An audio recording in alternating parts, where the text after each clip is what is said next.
morning students, I am Apparao Kannuru. I am working as a functional English and life skills trainer at AP Social Welfare School, Devarapalli, Visakhapatnam. Hi students, how are you feeling today? Happy? I hope you all are fine and good. Okay, before going into the topic, let's talk something about competitive exams. Competitive exams are becoming extensive part of our young people like you. Why? Because most of the people are ambitious for a well-settled career, right? So, to get success over these exams, we must work hard. And one thing is sure, when you are mindful of important topics and good preparation strategies, so you will be able to crack those exams easily. Okay, so many exams like UPSC, IBPS, SSC, and our state government conducting exams like APSWRS. So if you take any competitive exam, so there will be a test on English comprehension. Okay, so if you have good command over English comprehension, definitely you can score more marks. So one of the most important topics of English comprehension is one-word substitutions. Okay students, our today's topic is one-word substitution. One-word substitution. So in this video, we are going to discuss some one-word substitutions. Okay. First, let us discuss what is one-word substitution. What is one-word substitution? One-word substitution means a word which is substituted for many words or a sentence or a word phrase without changing any meaning is called one-word substitution. Have you got? Okay, I repeat. One-word substitution means a word which can be replaced in the place of a sentence or a few words without changing any meaning is called one-word substitutions. Okay, now let's discuss some one-word substitutions in this video. Okay, what is the first one? Atheist. What is the first one? Atheist. So atheist means one who doesn't believe in God. Atheist means one who doesn't believe in God. So a person who doesn't believe in God is called atheist. So generally we see such type of people. So they always say that there is no God, no devil. So they are very practical. So such people are called atheists. So one who doesn't believe in God is called atheist. And there is another word which is quite opposite to atheist is theist.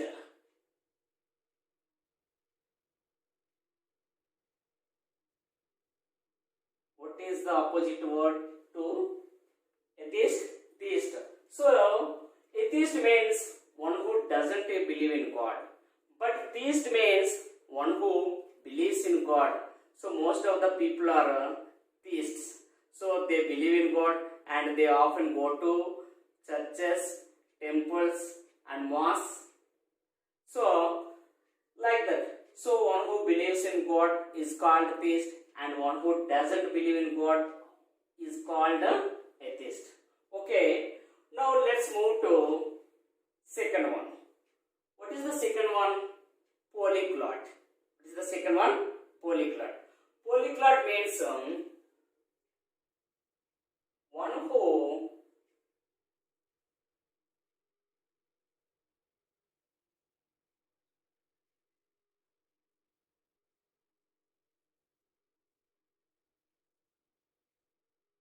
who speaks many languages. One who speaks many languages. One who speaks many languages.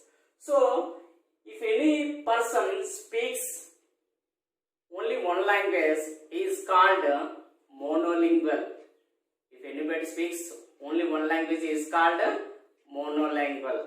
So, most of the people are monolingual. And if any person speaks two languages, he is called bilingual. He is called bilingual. And if anybody is able to speak three languages, he is called trilingual. He is called trilingual. Like that, if anybody speaks more than three languages, he is called multilingual or polyglot. So, polyglot means multilingual, a person who speaks many languages. For example, our ex-Prime Minister, Mr. P.V. Narasimha is a polyglot. Mr. P.V. Narasimha was a polyglot.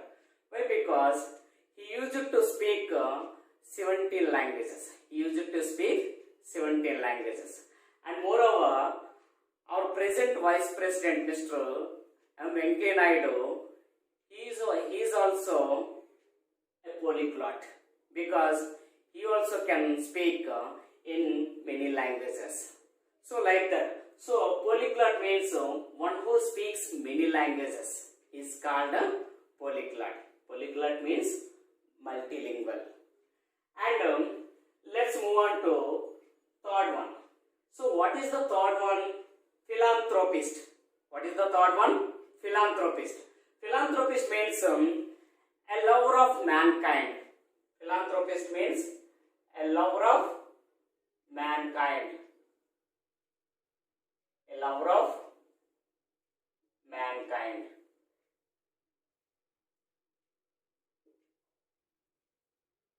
So, one who loves human race, one who loves human species is called a philanthropist. For example, Ramesh is a philanthropist. Ramesh is a philanthropist because he loves all the human beings. He loves all the human beings. And there is another word which is quite opposite to philanthropist is misanthropist. Misanthropist. So, misanthropist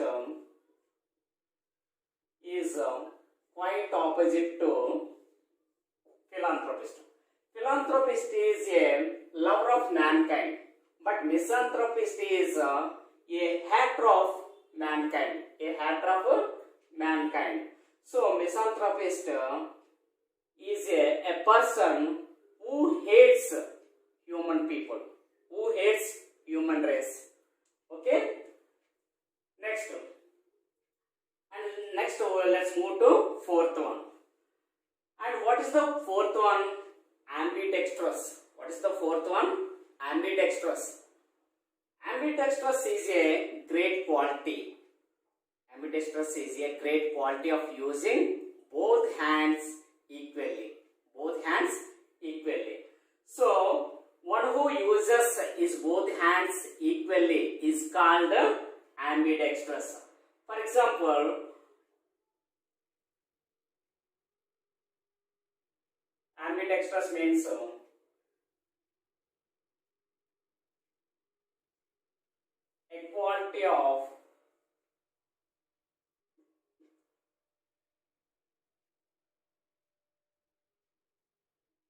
equality of using both hands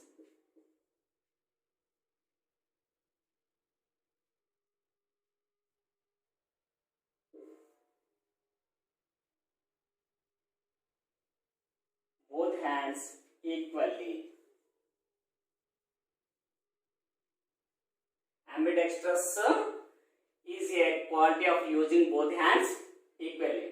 For example, Mahatma Gandhi is an ambidextrous. Why? Because he uses his both hands equally. He can write with both hands. he can write with both hands. So actually most of the people are right-handed people.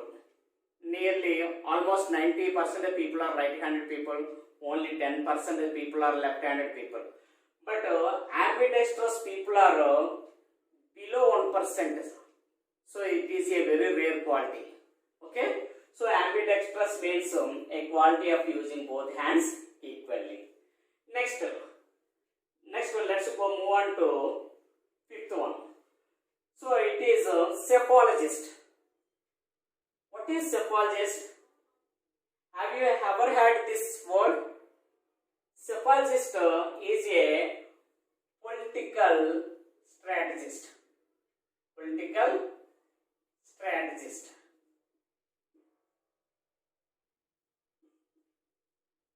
Political strategist. So cephalogist means one who studies elections and trends in voting. So such people are called cephalogists.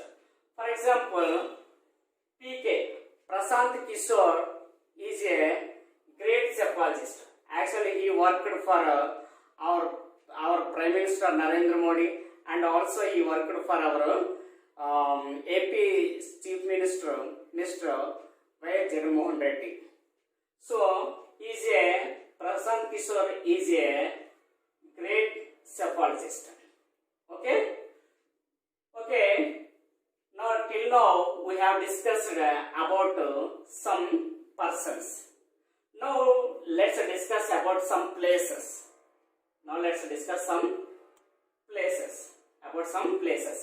Cemetery. What does it mean? Cemetery. Cemetery is a place where dead people are buried. Means a burial ground.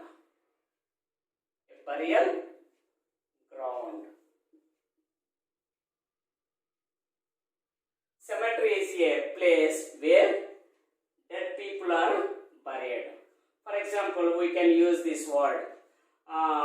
Just now, the dead body of Mr. Ram was taken to cemetery. So cemetery means a burial ground. Next, another place is kennel. So kennel means it is a small shelter.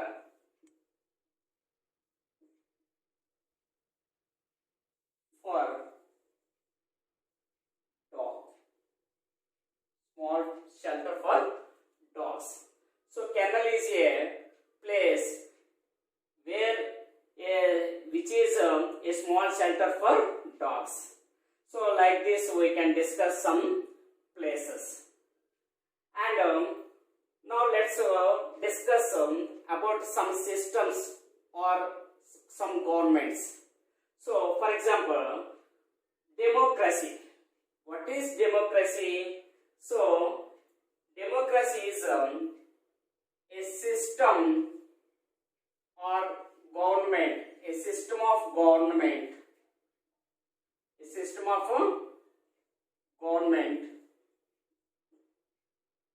by the whole people.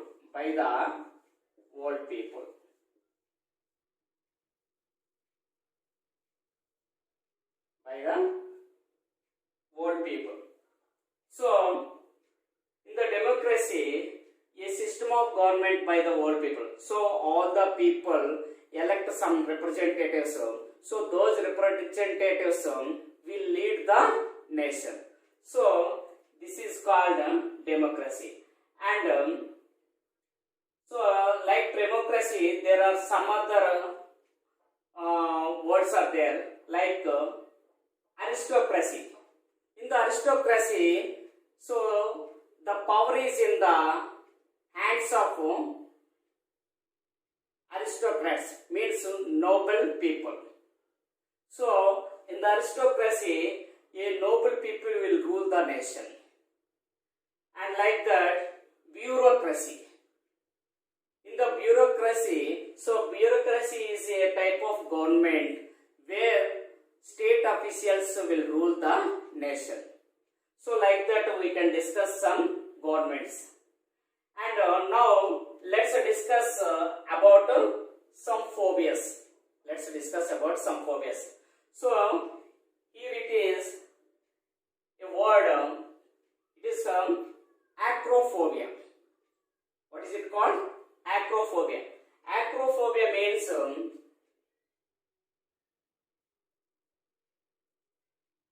an abnormal fear of heights. An abnormal fear of heights. An irrational fear of heights. So, acrophobia is a kind of fear, an abnormal fear of heights. So, if any person who has acrophobia, so such type of person, so he doesn't want to go up to upstairs because he is terribly afraid of heights. So that's why, so they never wants to go up. So acrophobia is an abnormal fear of heights. And here is another word. This is called nyctophobia. This is called nyctophobia. Nyctophobia means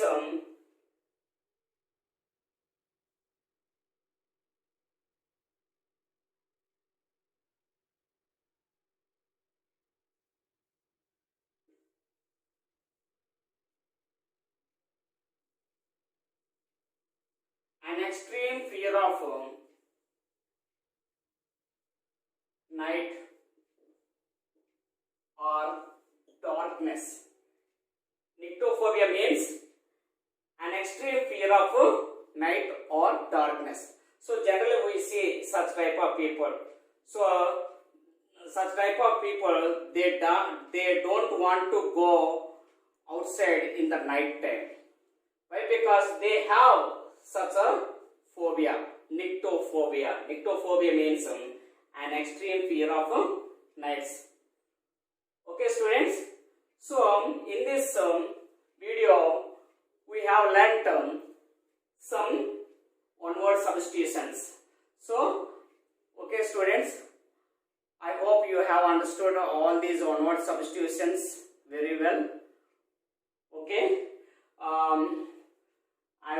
One more important thing is, so when you have learnt these words, so you have to repeat and you have to use these words again and again in your daily conversation. So then only you can remember these words. Otherwise, you will forget after some days. Okay. So my request is, all of you, please do repeat in your daily conversations. So if you don't use these words again and again, definitely you will forget. So whenever you use these words in your daily conversation, so then only these words are stored in our permanent memory. Okay. Okay. And one more thing is, onward substitution is very important for competitive exams. So if you have good command over these substitutions, so you can score better marks. And moreover, a good collection of onward substitutions are given in your textual material. So please read each and every onward substitution and try to understand them. Okay, students? Okay, thank you. Have a nice day.